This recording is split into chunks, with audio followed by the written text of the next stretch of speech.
இந்த house wife home மேக்கர்னு சொல்லி வீட்டில் இருக்காங்கல்ல லேடிஸு, அவங்களுக்கெல்லாம் ஹஸ்பண்டுங்க சம்பளம் கொடுக்கணும். அந்த மாதிரி நாங்கள் ஆட்சிக்கு வந்தால் ஒரு சட்டம் எடுத்துன்னு வருவோம்னு சொல்லிட்டாரு. பேப்பரில் போட்டான். நான் காலையில் படித்தேன், தூக்கி போட்டேன். ஆஃபீஸுக்கு கிளம்புனா என் ஒய்ஃப் வந்து கேட்குறா, பேப்பர் படிச்சிங்களா அப்படின்னா. படித்தேனே அப்படின்னா. இல்லை, என்ன மாதிரி ஹவுஸ் ஒய்ஃபுக்கு ஹஸ்பண்டுக்கெலாம் சம்பளம் கொடுக்கணுமா மாதம் மாதம் போட்டிருக்காங்க, படிச்சிங்களா அப்படின்னா. நான் சொன்னேன், வந்தால் பார்த்துக்கலாம் அப்படின்னா. இல்லை பார்த்தீங்களா, பார்த்தேன். கொடுக்கலன்னா ஜெயிலில் போட்டுருவாங்களாமேன்னு. சார் அந்த வரி இல்லவே இல்லை சார், நான் படித்தேன். இவளே சொல்கிறா அந்த வரி இல்லை. அப்புறம் பார்த்தேன், இது இப்போ டெய்லி பிரச்சனையாகும். சம்பளம் கொடுப்பியா. அடுத்தது கேட்குறா, நீங்கள் சம்பளம் கொடுக்குறதா இருந்தால் இபிஎஃப் பிஎஃப்லாம் பிடிப்பீங்களா, கிராஜுவேட்டி வருமானம். எனக்கு பயந்துட்டேன். ஏதாவது நான் இப்போ பட்டிமன்றம் போயிட்டு லேட்டாக போயிட்டா ஏதோ சாம்பார் மாதிரி சுட வச்சு போடுறேன், அதுக்கெல்லாம் ஓவர் டைம் எழுதுவா பொழுது. அப்புறம் நான் சொன்னேன், இது ஒரு முடிவுக்கு வரணும். தெளிவாக சொன்னேன், இங்கே சட்டம் வந்தால் எல்லாருக்கும் ஒன்று தான். இல்லை, சட்டம் வந்தால் நான் சம்பளம் கொடுக்குறேன், தப்பு இல்லை. ஆனால் ஒன்று, சம்பளம்னு நீ வாங்கிட்டீங்கன்னா ஸ்டாஃபு அப்படி தானே. இதுவரையும் நீ சமைக்கிற சாப்பாடை தர்மத்துக்கு சாப்பிட்ற, சரியா? சம்பளம் கொடுக்க ஆரம்பிச்சுட்டு சாப்பாடு சரியில்லைன்னா சஸ்பெண்ட் பண்ணுவேன். ஷோகாஸ் நோட்டீஸ் வச்சு என்கொயரி வச்சு டிஸ்மிஸ் பண்ணி புது அப்பாயின்மெண்ட் போடுவேன். பரவாயில்லையான்னு அன்றைக்கி வாயமுன்னா. இல்லை, வேறு வழி இல்லை. சில இடம்லாம் சமாளிக்கணும் சார், அதுக்கு வந்து சிந்திக்கணும் சார். உளரப்படாது, மாட்டிக்குவோம். கோயிலுக்கு போகிறேன் சார், ஒய்ஃபை நம்ம ஐயர் வந்து அர்ச்சனை சீட்டு கொடுத்தாரு, வாங்கிட்டு தேங்காய் கொடுக்குறேன், நட்சத்திரம் சொல்லுங்க அப்படின்னாரு. பேர் என் நட்சத்திரம் எல்லாம் சொல்லிட்டேன். ஒய்ஃபு பக்கத்தில், பாரியால் நட்சத்திரம் சொல்லுங்க, நான் மறந்துட்டேன். நமக்கு வெட்டிங் டேவே மறக்குது. அவர் போக மாட்டுறாரு. பாரியால் நட்சத்திரம் சொல்லுங்கன்னு இவளும் சொல்ல மாட்டா. இவன் என்ன நினைக்கிறா, நான் சொல்லட்டோன்னு. நான் மறந்தது அவளுக்கு தெரியல. தெரியாதுன்னு சொன்னேன் வச்சுங்களேன், போகும்போது எனக்கு அர்ச்சனை நடக்கும். அப்படி நான் மறதின்னு. இவர் போயும் தொலைக்க மாட்டாரு. அப்போ தான் சார் நான் நினச்சேன், நிறைய ஆம்பளைங்க கோயிலுக்கு வந்தால் சாமி பேரில் அர்ச்சனை பண்ணுன்னு ஏன் சொல்கிறானுங்க. ஏன்னா எதுக்கு வம்பு? நான் அப்போ தான் நினைப்பேங்க, இவன்னா சாமி பேரில் அர்ச்சனை பண்ணுறது பெரிய ஆள், சாமிக்கே அர்ச்சனையானு அப்போ நினச்சிருக்கேன். ஆனால் இப்போ தான் அவன்லாம் புச்சாலி, நம்ம மாட்டிக்கணும். இவர் போய் தொலைக்கவும் மாட்டாரு. பாரியால் நட்சத்திரம் சொல்லுங்க, பாரியால் நட்சத்திரம். அப்புறம் டக்குன்னு பார்த்தேன், சிந்தனை போய் பக்கம் திரும்பினேன். இங்கே பாரு, இந்த ஸ்தல புராணம் என்ன தெரியுமா? இந்த சிவன் கோயிலுக்கு வந்தால் நட்சத்திரத்தை அவங்கவுங்க வாயில் சொன்னால் தான் பழிக்கும். சொல்லு. நம்ம தானே சார், ரொம்ப கஷ்டம் சார். எல்லா வேதாத்திரி மகரிஷி சொல்கிறார் சார், ஒரு குடும்பத்துக்கு என்ன வேணும் தெரியுமா? வெறும் அன்பு இல்லை, வெறும் உணர்ச்சிகள் இல்லை, அறிவு. நீங்கள் குடும்பம் நடத்துவது அறிவின் மூலமாக நடத்தினால்தான் அந்த குடும்பம் நன்றாக இருக்கும். வேதாந்திரி மகரிஷி வாக்குறுதி கொடுக்குறீங்களா, எல்லாமே அப்படிதான். ஒய்ஃபு கிட்ட வாக்குறுதி கொடுக்குறதால சிந்தனை செஞ்சு கொடுக்கணும். எல்லாத்துக்கும் லேட்டப்படாது. நானும் ஆரம்ப காலத்தில் பையன் பிறந்து அவனுக்கு வந்து ஒரு 4-5 வயசு இருக்கும் சார், ஒரு 8 கிலோ இருப்பான். நான் ஆஃபீஸுக்கு வரும்போதெல்லாம் ஒய்ஃப் சொல்லுவாங்க, ரொம்ப கஷ்டமாக இருக்குது வீடை கவனிக்க, சமையல் பண்ணோம், அது பண்ணோம், இது பண்ணோம், இந்த பையனை சமாளிக்க முடியல. டக்குன்னு நான் பண்ணுறது தெரியாமல் நான் தான் ஆஃபீஸ்லேருந்து 5 மணிக்கு வந்துடுறேன்னு, பாப்பாவை நான் பார்த்துக்கிறேன்னு சொல்லிட்டேங்க. அந்த வாக்குறுதி கொடுக்கும்போது சிந்திக்காமல் கொடுக்கறதுனால வந்த வேணேன் முடிஞ்சு போச்சு. அப்புறம்தான் தெரிஞ்சுதுங்க உண்மை. உழவு நம்ம துறையிலேருந்து சொன்னாங்க, நம்ம வீட்டு வேலைக்காரங்க பக்கத்து பிள்ளைலாம் ஒன்றும் இல்லை, வேலையே இல்லை. காலையிலேருந்து 3 மணிக்கு பையன் நல்லா தூங்கி 5 மணிக்கு தான் எழுந்துக்கிறான். இவங்களுக்கு 5 மணிலேருந்து சீரியல் பார்க்கணும். அதனால குழந்தைய நம்மக்கிட்ட தள்ளிட்டாங்க. அவன் 5 மணி வரையும் தூங்கிட்டு குறும்புதனம் பண்ணுறதுக்கு ஃப்ரெஷ்ஷாக எழுந்துக்கிறான். நம்ம டயர்டாக ஆஃபீஸில் இருந்து வரோம், நம்மக்கிட்ட கொடுத்துட்றாங்க வேடிக்கை காட்டுன்னு. 900 ஸ்கொயர் ஃபீட்டில் என்னங்க வேடிக்கை காமிங்க? அவனை தூக்கி வச்சுக்கவும் முடியாதுங்க. நம்ம குழந்தை தான் மூஞ்சியே பார்க்கணும். யாருக்கு? பையனுக்கு. அவனுக்கு அம்மாங்க பிடிக்குது. நம்ம எவ்வளோ நேரம் பார்க்குறது? டாக்டர் வீட்டுக்கு போகிறோம் சார், அங்கேயும் இதே கதி. டாக்டர் வீட்டுக்கு போகிறோம், டோக்கன் நம்பர் கொடுத்து உட்கார வைக்கிறாங்க. குழந்தை கையில் கொடுத்து வேடிக்கை காமிங்கன்னு. அவனுக்கு ஏற்கனவே உடம்பு சரியில்லை, வேடிக்கை காமிங்கன்னு. டாக்டர் வீட்டில் என்ன சார் வேடிக்கை காமிக்குது அப்படின்னு நர்ஸை காமிச்சேன். அவன் அதை பார்த்தோன்னே ஓன்னு அழுகுறான். அவனுக்கு தெரியும் இல்லைன்னு. இந்த மாதிரி ஊசி குத்த போகுதுன்னு. ஆக எதுவாக இருந்தாலும் சிந்தனை செய்யுங்கள் மக்களே. சிந்தனை செய்தால் உங்கள் வாழ்வு தெளிவாக ஆகும். அவ்வளோதான். டக்குன்னு முடியாதுன்னா சொல்லக்கூடாது வீட்டில். நான் இதெல்லாம் ஆண்களுக்காக உலகம் ஃபுல்லாக பேசின்னு இருக்கேன். ஒய்ஃப் ஒன்று கேட்டாங்கன்னா டக்குன்னு இல்லைன்னு சொல்லிடாதீங்க. நம்மளுக்கு எனக்கேங்க இஎம்ஐ 2 மாதம் பெண்டிங்க. டென்ஷனு, கடன் வாங்கலாமா என்ன பண்ணலான்னு யோசனை இருக்கிறேன். அப்போ தான் 2 வருஷமாக கொரோனா சொல்லி என்னை எங்கேயும் வெளில கூட்டின்னு போகல. இந்த வெக்கேஷனுக்கு எங்கே கூட்டின்னு போகிறீங்க அப்படின்னா கிடையாதுன்னு சொல்ல வந்தது வாய். உடனே சிந்தித்தேன். 2 மாதத்துக்கு முன்னால் நம்ம பேப்பரில் படித்தது ஞாபகம் வந்தது. ஒன்றும் இல்லை, பூனாவில் ஒரு லேடி அவங்க ஹஸ்பண்ட்கிட்ட சொல்லிக்குது, என்னை பர்த்டேக்கு துபாய் கூட்டின்னு போங்கன்னு. அவன் காசு இல்லைன்னு சொல்லிக்கிறான். கோவம் வந்துங்க மூக்கில் குத்தி இருக்கு. செத்துட்டான் சார் அவன். உண்மையாக நடந்தது, செத்துட்டான். இவ்வளோ என்ன சென்னையில் வியாசர்பாடியில் இந்த 6000 ரூபா கொடுத்தாங்கல்ல வெள்ளத்துக்கு, அந்த அம்மா போய் வாங்கிட்டு வந்துடுச்சு. அந்த ஹஸ்பண்ட் என்கிட்ட கூடன்னு கேட்டுருக்கான். கத்தி எடுத்து குத்திடுச்சு. இத்தனைக்கும் அந்தால இன்ஜினியரு. அதனால் இதெல்லாம் நடக்குது படிச்சுட்டோம்ல, போகலாமா போகலாம், அவ்வளோதான். யோசிக்க, உணர்ச்சி வசப்படக்கூடாது. வாழ்க்கையில் உணர்ச்சி வசப்பட்டு பேசினா வாழ்க்கை சிறக்காது.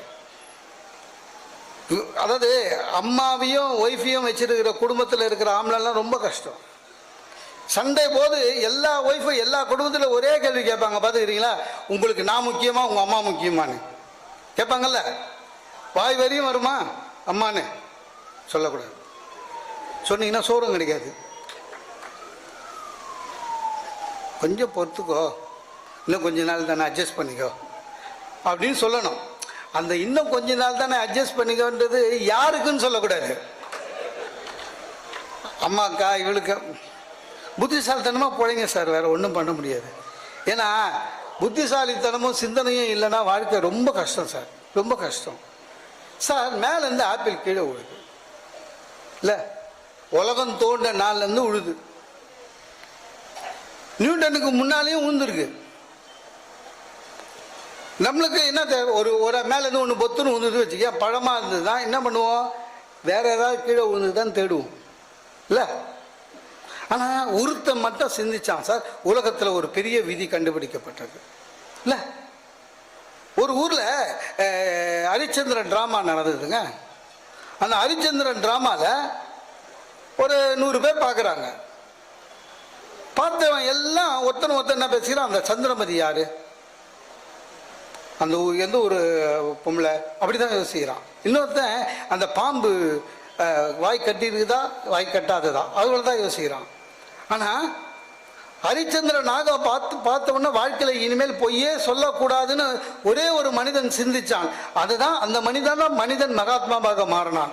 ஒரு மனிதன் சாதாரண விஷயத்தில் சிந்தனை செய்ய ஆரம்பித்தால் உண்மையிலேயே மற்றவர்களோட மேலிடத்துக்கு வருவான். அதான் உண்மை. சிந்திக்கணும். நீங்க பொய் சொல்லதான் சில பேர் முடியாதுங்க. பொய் சொல்லாமல் இன்னைக்கு வாழ முடியாது. ஆஃபீஸ்லையா இருக்கட்டும், வீட்லையா இருக்கட்டும், ஏதாவது ஒரு பொய் சொல்லணும். ஆனால் ஜாக்கிரதையாக சொல்லணும். பொய் சொல்றது கூட சிந்தனை செய்யணும். ஏன்னா உண்மையை எப்போ வேணாலும் பழிச்சுன்னு சொல்லிடலாம், கவலை இல்லை. பொய் சொல்லும்போது மட்டும் ஜாக்கிரதையாக சொல்லணும். எனக்கு ரொம்ப பெரிய ஆச்சரியம் சார், ஆஃபீஸில் நம்மளை விட படித்தவன் சார், நம்மளை விட எக்ஸ்பீரியன்ஸு, நம்மளுடைய பெரிய ஆஃபீஸராக இருக்கான். நம்ம பொய் சொல்கிறோன்னு நம்புகிறாங்க. வீட்டில் முடியவே இல்லைங்க. அது என்ன தெரியல, அவங்க கடவுள் கொடுத்த வரோம். பொய் சொன்னோம் கரெக்டாக மாட்டோம். நம்ம ஆம்பளைங்களுக்கா சாதாரணமாக பேச்சே வராது. சண்டைன்னா கூட சண்டை போட தெரியாது. கட்சியாக தான் சொல்கிறேன் அப்படின்வான், சண்டையே ஆரம்பிக்கல இன்னும். ஆனால் லேடிஸ் அப்படி இல்லை சார், லேடிஸ் புட்சாலி. சண்டை நல்லா சாதாரணமாகவே நல்லா பேசுவாங்க. சண்டைன்னு வச்சிங்களேன் ரொம்ப நல்லா பேசுவாங்க. அன்றைக்கி கூட நீங்கள் எங்களை திட்ட, இந்த ஆம்பளைங்க எப்பவுமே பொய் சொல்கிறதுக்கு முன்னால் சத்தமாக பேசுவானுங்க, பார்த்துக்கிறீங்களா? ஏன்னா தெரியாது. என்னது என்ன கேட்டா, என்னையா டே உன்னதான் கேட்குறாங்க சொல்லிட்டா, என்னையா கேட்டா இதையே சொல்லுங்கிறான். எங்கள் சேர்மன் வர்றாரு டெல்லியிலேருந்து, ரிசீவ் பண்ண ஏர்போர்ட்டுக்கு போகிறேன். நான் பொய். ஆனால் அது பொய்ன்னு அதை நிரூபிக்கணும்ல.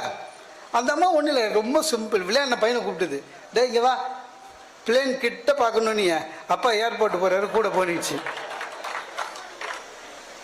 ஒன்றும் பண்ண முடியாது. போய் சொல்லி மாட்டான். சிந்திக்க வேண்டும் பெரியோர்களே. நீங்க ரோட்ல நடக்கும்போது கூட சிந்திக்கணும். கிராஸ் பண்ண சார் ஆக்சிடென்ட் எதனால சார் ஆகுது? ஒரு நிமிஷம் சிந்திக்காம விடுறது தான். ஒரு ஒரு ஒரு சாலையை கடக்கும் போது யோசிக்கணும் சார், கொஞ்சமாவது யோசிக்கணும்.